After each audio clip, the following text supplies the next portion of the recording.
July মাসের শেষের দিকে নগাঁও উপনির্বাচনের জন্য জারি হবে বিজ্ঞপ্তি। উপনির্বাচনে যোগ্য, জনপ্রিয় এবং জয়ের সম্ভাবনা রয়েছে এমন প্রার্থীকেই প্রার্থী করবে বিজেপি। এবং উপনির্বাচন আমাদের জন্য কঠিন হলেও জয়ের লক্ষ্যেই আমরা নির্বাচনে লড়বো, কোট আনকোট, এমনটাই মন্তব্য করেছেন রাজ্য বিজেপির সভাপতি দিলীপ শইকীয়া।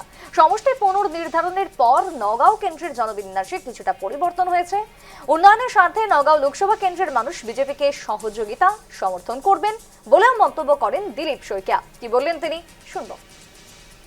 আমি এই মাহৰ শেষৰ ফালে হয়তো মোটামুটিভাৱে আমাৰ অধিসূচনা জাৰি হোৱাৰ সম্ভাৱনা থাকিব আৰু লগে লগে আমি আমাৰ প্ৰাৰ্থী আহিছে, কিছু প্ৰাৰ্থীৰ নাম আহিছে, গতিকে উপযুক্ত জিকিব পৰা অলপ বেছি জনপ্ৰিয় এনেকুৱা ধৰণৰ ব্যক্তিক আমি সদায় আতিথ্য প্ৰদান কৰোঁ।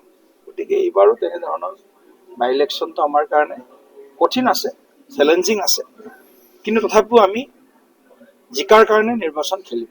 নগাঁও লোকসভা আমি বহুবাৰ তাত জিকিছোঁ, কিন্তু ডিলিমিটেশ্যনৰ পিছত তাৰ যিহেতু জনগাঁথনিৰ সলনি হৈছে, ভোটাৰ পেটাৰ্ণ চেঞ্জ হৈছে, ভাৰতীয় জনতা পাৰ্টীৰ চৰকাৰ যিহেতু ৰাজ্যত প্ৰতিষ্ঠা হ'ল, কেন্দ্ৰতো আছে, গতিকে উন্নয়নৰ স্বাৰ্থত নিশ্চয় এইবাৰ নগাঁও লোকসভাৰ বাকী ৰাইজে এইবাৰ ভাৰতীয় জনতা পাৰ্টীক বা প্ৰাৰ্থীক আমাৰ তেখেতসকলে নিৰ্বাচিত কৰাত নিশ্চয় সমৰ্থন আৰু সহযোগ কৰিব।